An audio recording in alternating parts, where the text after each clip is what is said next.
Friends, welcome back to my new video. तो आज की इस वीडियो में हम सीखने वाले हैं एमएस वर्ड। हाँ जी, आपने बिल्कुल सही सुना है। इस वीडियो में हम सीखने वाले हैं एमएस वर्ड यानी कि माइक्रोसॉफ्ट वर्ड, जिसकी काफी ज्यादा डिमांड आ रही थी कि मैम एमएस वर्ड, एक्सेल या पावर पॉइंट पे भी वीडियोस क्रिएट करो। सो दैट्स मैंने आपके लिए MS Word, Excel and PowerPoint तीनों का ही एक कोर्स लेकर मैं आई हूँ, जो स्टार्टिंग से आपका स्टार्ट होगा। सो आज की वीडियो में हम एमएस वर्ड देखेंगे, एमएस वर्ड क्या है, उसमें हम क्या चीजें बनाते हैं, बेसिकली उसका पूरा अच्छा सा इंट्रोडक्शन, और हो सका तो एक छोटा सा बेसिक टैब भी मैं आपका उसमें कंप्लीट करवाऊंगी। तो सबसे पहले मैं आपको बता दूं कि एमएस वर्ड को ओपन करने के कितने तरीके होते हैं। एमएस वर्ड को ओपन करने के आपके सामने 3 तरीके होते हैं, ध्यान से देखिएगा। आप बिल्कुल ठीक सुना, 3 तरीके होते हैं। पहला तो आप ये जो स्टार्ट बटन होता है इस पर क्लिक कीजिए और यहाँ पे जाके ना स्क्रॉल आउट करके आप चेक कर सकते हो वर्ड। ठीक है, यहाँ से जाके मैंने नीचे गई, यहाँ पे आपको दिख जाएगा वर्ड, दिस इज ओके, ये वर्ड है आपका। सेकेंड थिंग इज दैट कि आपको यहाँ पे सर्च बार मिल रहा है, यहाँ पे आप वर्ड लिखते हैं तो वर्ड आ जाएगा, ये रहा। थर्ड तरीका है जो थोड़ा प्रोफेशनल है, जो ऑफिस में यूज होता है या इंटरव्यूज में बेसिक, अगर आप बेसिक कंप्यूटिंग या बीसीसी कोर्स के अकॉर्डिंग कहीं पे भी जाते हैं तो आपसे पूछा जा सकता है, इसके काफी ज्यादा चांसेस होते हैं। तो तीसरा ऑप्शन है आपके पास विंडो प्लस आर, एक शॉर्टकट की है, उसे आपको प्रेस करना है, विंडो प्लस आर, और विंडो प्लस आर दबाते ही ये रन बॉक्स ओपन हो जाता है। इसके अंदर हम किसी भी सॉफ्टवेयर का एक स्पेसिफिक नेम डालते हैं और वो सॉफ्टवेयर ओपन हो जाता है। जैसे कि एमएस वर्ड का है विनवर्ड, जैसे यहाँ पे लिखा मैंने WINWORD, विन वर्ड, और प्रेस करते ही एमएस वर्ड ओपन हो जाएगा। देख सकते हो आप लोग स्क्रीन पे, आपका एमएस वर्ड ओपन हो गया। देख सकते हैं आप लोग किस तरीके से ये इजीली ओपन हो गया है। अब हमें जाना है ब्लैंक डॉक्यूमेंट पे, बिकॉज अभी देखिए यहाँ पे हमारे पास अदर भी चीजें हैं। एक्चुअल में एमएस वर्ड पे हम क्या बनाते हैं, सबसे पहले मैं आपको ये पूछना चाहूंगी। एमएस वर्ड पे हम बनाते हैं वर्ड, मतलब जितने भी हमारे टेक्स्ट डॉक्यूमेंट्स होते हैं ना, बेसिकली वो बनाते हैं। तो चलिए नोट्स के साथ थोड़ा सा कवर करते हैं हम इसको, फटाफट से नोट्स ओपन कर लेते हैं और साथ साथ इन्हें कवर करेंगे। तो अब हम देखने वाले हैं एमएस वर्ड यानी कि माइक्रोसॉफ्ट वर्ड का इंट्रोडक्शन। तो फटाफट से easy to learn with me, देखते हैं आगे इंट्रोडक्शन क्या बोल रहा है। देखिए इंट्रोडक्शन क्या बताता है हमें कि एमएस वर्ड का इंट्रोडक्शन बेसिकली इसके अंदर सबसे पहला पॉइंट क्या कह रहा है। MS word full name is Microsoft word, it is the part of Microsoft office, right. MS word जो है इसका पूरा नाम होता है माइक्रोसॉफ्ट वर्ड, और ये आपका माइक्रोसॉफ्ट ऑफिस का पार्ट है। In this software we can perform word processing, इस सॉफ्टवेयर के अंदर हम वर्ड प्रोसेसिंग परफॉर्म करते हैं। अब भाई ये चीज ना मोस्टली लोगों को नहीं पता होती है। हर कोई बंदा जो भी मतलब कोर्स भी करके निकलता है तो मोस्टली लोगों का आंसर क्या होता है कि हाँ भाई एमएस वर्ड है, एमएस वर्ड के अंदर हम टेक्स्ट डॉक्यूमेंट क्रिएट करते हैं। You are right, but exactly कोई भी आंसर नहीं दे पाता है। टेक्स्ट डॉक्यूमेंट तो बनाते हैं बट उस प्रोसेस को भी तो कुछ कहते होंगे, तो उस प्रोसेस का नाम होता है word processing. We creating, editing and format any text document, this process is called word processing.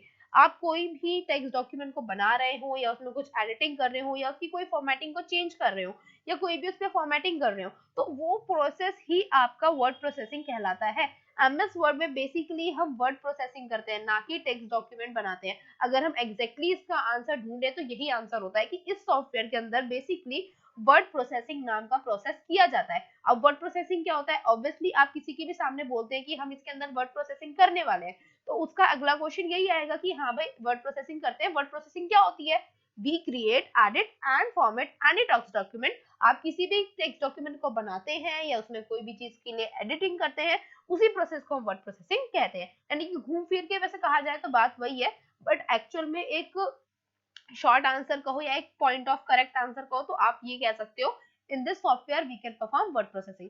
हाँ भाई, बंदे को पता होगा तो वो नहीं पूछेगा, नहीं पता होगा तो ऑब्वियसली पूछेगा, तो उससे आपका इंप्रेशन भी अच्छा बनता है, और एक तरीके से अगर वो पता होगा उसे तो आपका टाइम भी कंज्यूम होने से बच जाएगा। इन this software you can create books, newspaper, magazines, pamphlets and all text document. इसके अंदर आप हर तरीके का टेक्स्ट डॉक्यूमेंट बना सकते हैं। यहाँ पे मैंने कुछ एग्जांपल फ्लैश कर रखे हैं, लाइक आपका बुक हो गया, newspaper, magazines, templates, visiting cards हो गए, पैम्पलेट्स हो गए, या और भी जितने भी हमारे आधार कार्ड, नॉर्मल डॉक्यूमेंट्स होते हैं, वो सारी चीजें भी आप बना सकते हो। ओके, उसके बाद है आपके पास नेक्स्ट आ रहा है some basic important points of MS Word. हमारे एमएस वर्ड के कुछ बेसिक और इंपॉर्टेंट पॉइंट्स हैं जो आपको पता होने ही चाहिए, लाइक उसका एक्सटेंशन नेम। अब भाई ये बात भी आती है बच्चों की कि मैम एक्सटेंशन नेम क्या होता है। तो एक्सटेंशन नेम के लिए बच्चों मैं आपको बता दूं, जैसे हम ह्यूमन बींग्स होते हैं, हमारा सरनेम होता है, हमारा सरनेम क्या बताता है, हम किस कास्ट से बिलोंग करते हैं। लाइक जो शर्मा होते हैं वो ब्राह्मण होते हैं, या पंडित कैटेगरी से बिलोंग करते हैं, ब्राह्मण नहीं होते, पंडित कैटेगरी से बिलोंग करते हैं, ठीक है। जो तिवारी होते हैं वो कुछ ज्यादा ही उच्च कैटेगरी वाले, मतलब आपके पता ही होगा, उच्च कैटेगरी वाले ब्राह्मण या फिर मतलब पंडित होते हैं, इस तरीके से, ठीक है। तो बेसिकली एक्सटेंशन नेम से पता क्या चलता है, एक्सटेंशन नेम से ये पता चलता है कि जो आपका मतलब फाइल है वो कौन से सॉफ्टवेयर से बिलोंग करता है। जैसे हमारे सरनेम से ये पता चलता है कि ये इंसान कौन सी कास्ट से बिलोंग करता है। सेम आप कह सकते हो कि किसी भी फाइल का सरनेम, उसी को हम एक्सटेंशन नेम कहते हैं। सपोज मान लो किसी भी फाइल के पीछे अगर आपको यहाँ पे .docx यानी ये डॉक्स लिखा हुआ दिखाई दे गया, किसी के भी पीछे आपको ये डॉक्स लिखा हुआ दिखाई दे रहा है, तो आप समझ जाइए कि ये जो फाइल है वो आपकी एमएस वर्ड में ही बनी है। सपोज मान लो मैंने एमएस वर्ड में एक फाइल रेडी करी और उसका नाम रितिका रख दिया, ठीक है। जैसे ही मैं उस फाइल को सेव कर लेती हूँ, तुरंत ही उस फाइल के पीछे लिखा हुआ आ जाएगा रितिका डॉट डॉक्स। समझ जाएंगे हम, देखते हैं कि वो एमएस वर्ड में क्रिएट करी गई है। देखिए आपने ये चीजें ना फोटोज के पीछे भी देखी होगी, फोटोज के पीछे आपने जेपीईजी या पीएनजी जीआईएफ ये सब चीजें लगी हुई देखी होंगी, डॉट करके, पहले आगे कुछ नंबर कोडिंग होता है, देन पीछे डॉट करके ये चीजें लिखी होती है। तो वो आपके फोटो का एक्सटेंशन होता है। तो इसी तरीके से हर फाइल का अपना एक एक्सटेंशन नेम होता है। वैसे ही एमएस वर्ड का एक्सटेंशन नेम होता है डॉक्स, जिसकी फुल फॉर्म होती है extended document. In this software we can call pages normally page, यानी कि इस सॉफ्टवेयर के अंदर बेसिकली हम जो शीट पे जिसमें हम वर्क करने वाले हैं उन्हें हम नॉर्मल पेज ही कहते हैं, कोई स्पेशल नाम नहीं है। अब आप लोग ये सोच रहे हो कि भाई इसमें क्या लॉजिक था, ये ऑब्वियसली सभी को पता है कि हम पेज को पेज ही बोलते हैं। नहीं, एक्चुअल में एक्सेल में हम वर्कशीट के नाम से जानते हैं पेज, जो हमारी शीट जिस पे हम काम करते हैं। और सेम अगर मैं प्रेजेंटेशन पे बात करूँ पावर पॉइंट पे, तो हम स्लाइड बोलते हैं। तो यहाँ पे हम नॉर्मल उसे पेज ही कहते हैं, ना शीट बोलेंगे, ना वर्कशीट, ना वर्कबुक और ना ही स्लाइड। तो इसीलिए मैंने आपको ये थोड़ा सा मेंशन कर दिया, बट आई होप आप लोग को पहले से ही पता होगा। तो आई होप आपको ये बेसिक इंपॉर्टेंट चीजें यहाँ तक पूरा अच्छे से क्लियर होगा। आज मैं आपको इस वीडियो में एक छोटा सा टैप करके दिखा रही हूँ और प्लेटफॉर्म भी दिखा देती हूँ एक बार चल के एमएस वर्ड का, उसके बाद आगे करते हैं। तो देख सकते हैं आप लोग, आपके सामने मैंने एमएस वर्ड ओपन कर लिया है, ठीक है। एमएस वर्ड का इस तरीके का कुछ ब्लू कलर का प्लेटफॉर्म होता है एमएस वर्ड का, और इसके अंदर बेसिकली हम टेक्स्ट डॉक्यूमेंट्स बनाते हैं। तो अब हम सबसे पहले देखेंगे आज की वीडियो में लेआउट टैब।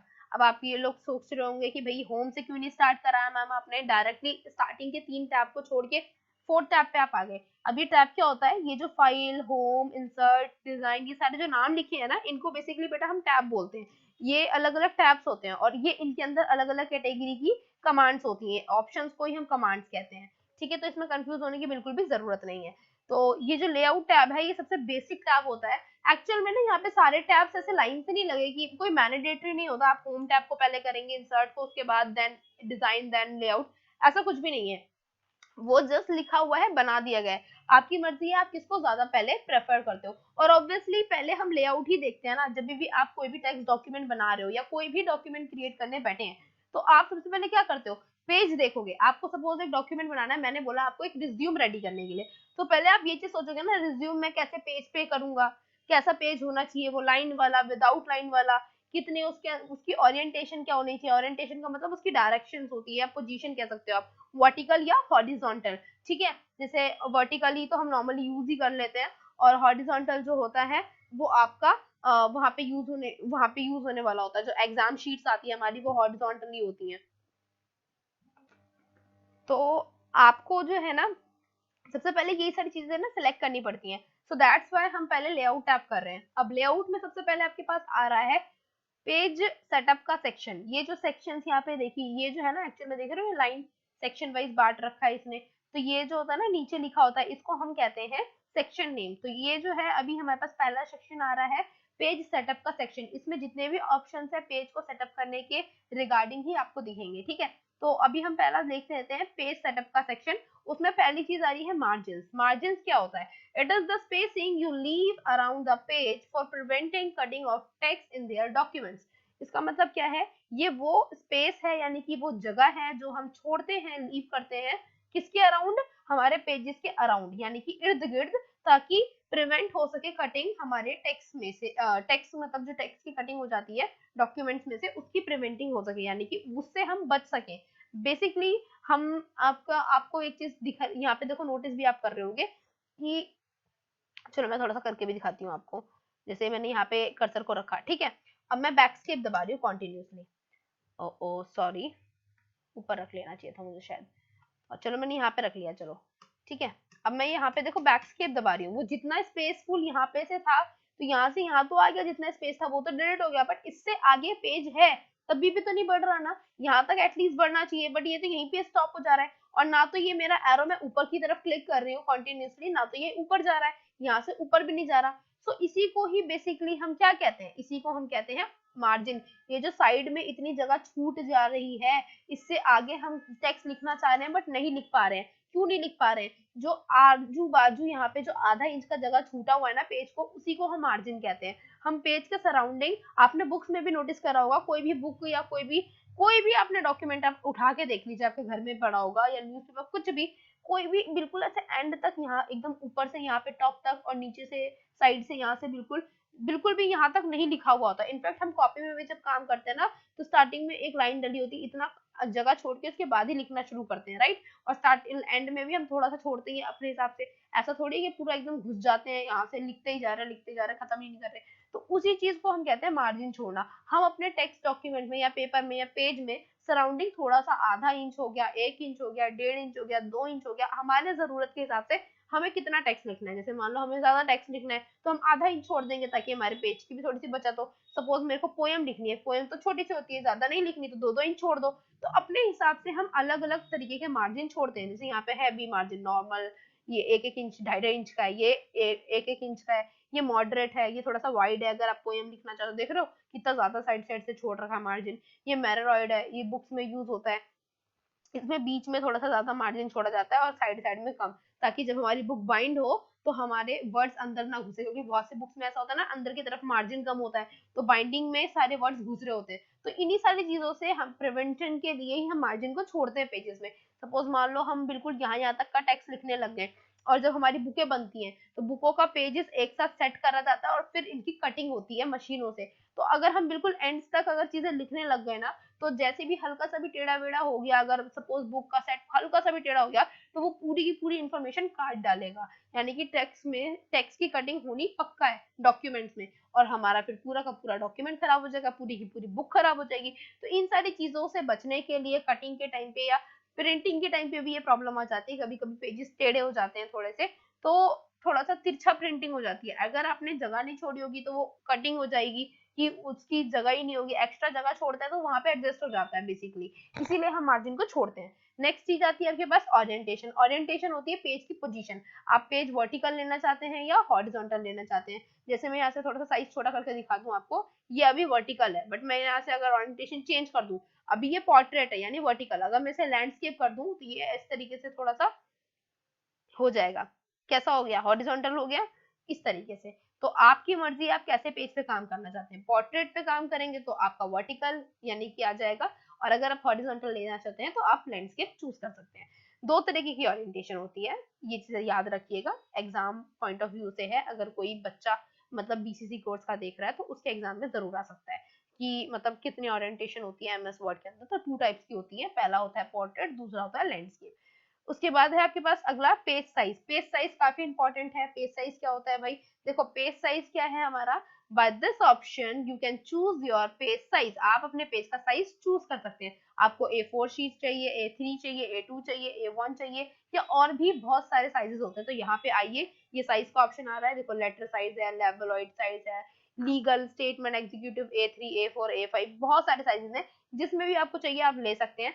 तो अभी यहाँ पे क्या साइज आ रखा है आपके पास? A4 साइज आ रखा है। एक इंपॉर्टेंट चीज मैं आपको बताना चाहती हूँ, एक इंपॉर्टेंट पॉइंट बताना चाहती हूँ यहाँ पे आके, सॉरी टू मिस्टेक कि मैंने यहाँ पे मेंशन नहीं करा, मैं मेंशन भी कर देती हूँ कि by default, sorry,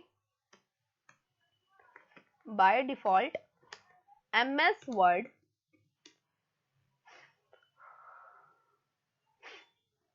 gives us letter size of page ये बहुत इंपॉर्टेंट क्वेश्चन है। अगर कोई भी एग्जाम पॉइंट ऑफ व्यू बच्चा देख रहा है या कोई भी कोर्सेज वाइज कोई बच्चा स्टूडेंट मेरा अगर देख रहा है तो उनके लिए बहुत इंपॉर्टेंट है। ये क्वेश्चन आता ही आता है बीसीसी के अंदर कि आपको, आप ये बताइए कि आपको एमएस वर्ड कौन सा पेज साइज मतलब देता है। हमारे पास बाय डिफॉल्ट लेटर साइज आता है, बस बच्चे कंफ्यूज हो जाते हैं क्योंकि हम मोस्टली A4 साइज यूज करते हैं। तो बच्चे कहते हैं कि भाई A4 ही आता है, A4 में ही हम काम करते हैं। हम A4 में काम करते हैं, लेकिन एमएस वर्ड हमें by default letter size provide करता है जो A4 से थोड़ा सा छोटा होता है, जो कि ये रहा।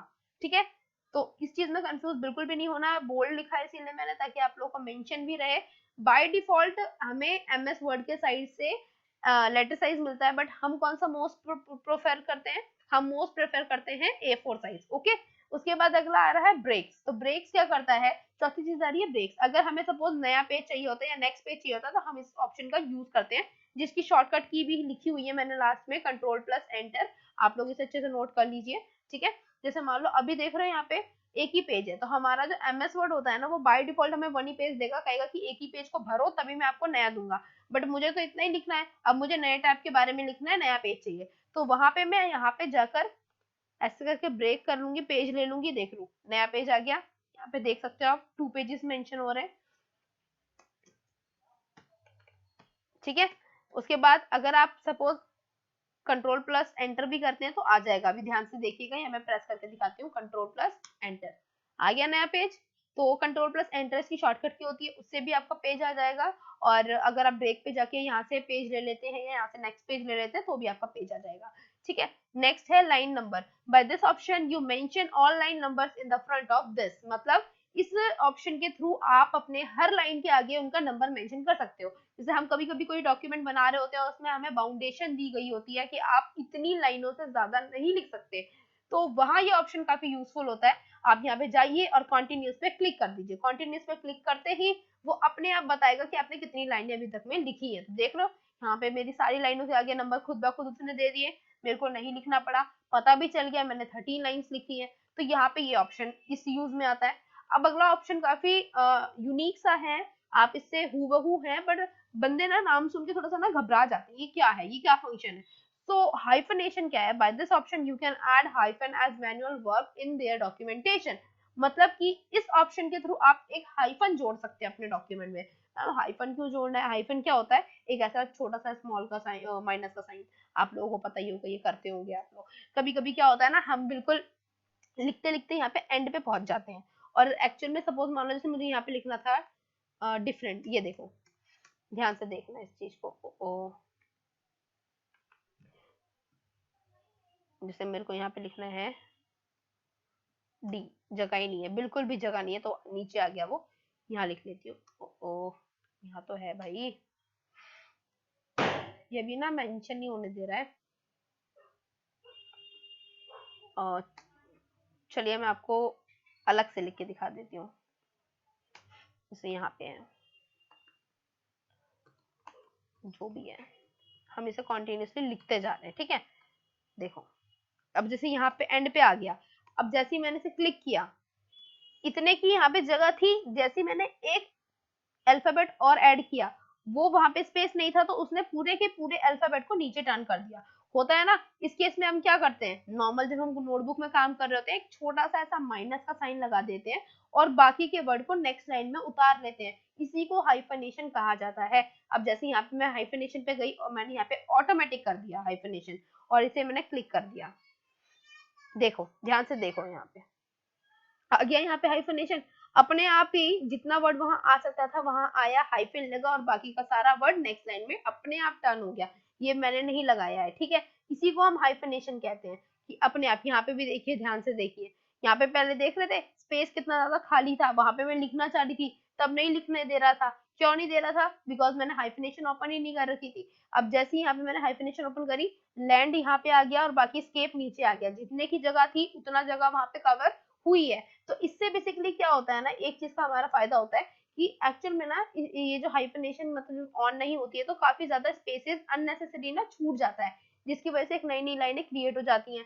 तो आप इससे अपने पेज का पूरा अच्छा यूटिलाइजेशन कर सकते हो भाई, बड़ा इजीली, क्योंकि ये जो है थोड़ी सी भी जगह नहीं छूटने देता है भाई, जितनी भी जगह की मतलब जितनी भी जगह होगी उतने में काम होगा, उसके बाद आगे का काम होगा। अब इतने की जगह थी तो उतना उसने लिख दिया, बाकी नहीं आ सकता था तो उसने नेक्स्ट लाइन में टर्न कर दिया। इसकी हेल्प से एटलीस्ट हमारे पेज का पूरा यूज तो हुआ, नहीं तो हम तो आधा यूज करके छोड़ देते हैं। ठीक है, तो हाइफिनेशन आई होप आपको अच्छे से ये टैब समझ में आ रहा होगा, क्लियर भी हो रहा होगा, और काफी इजी टैब है, बहुत इजी है ये। ठीक है, और आपके सारे ऑप्शन अब यहाँ पे कंप्लीट होते हैं।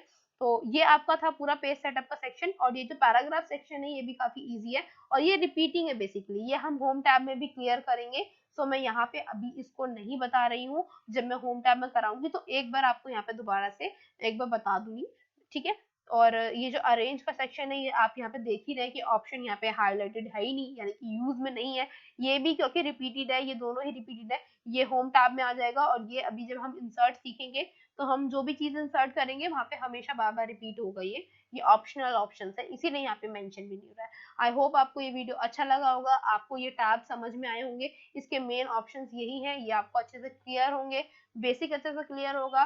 फटाफट से जाइए वीडियो को लाइक कर दीजिए, शेयर कर दीजिए नई लोगों के बीच में, और सब्सक्राइब करना चैनल को बिल्कुल मत भूलिएगा, क्योंकि आपके पास ऐसी इंफॉर्मेटिव और अच्छी अच्छी वीडियो जल्दी आने वाली है। फटाफट से जाइए, जब तक आप इसे लाइक या शेयर नहीं करोगे तो मैं नेक्स्ट पार्ट कैसे बनाऊंगी, मुझे कैसे पता चलेगा कि आपको वीडियो अच्छी भी लगी है, आप तक पहुंची भी है कि नहीं पहुंची है। ठीक है, तो चलिए जल्दी से मिलते हैं नेक्स्ट वीडियो में। Bye bye.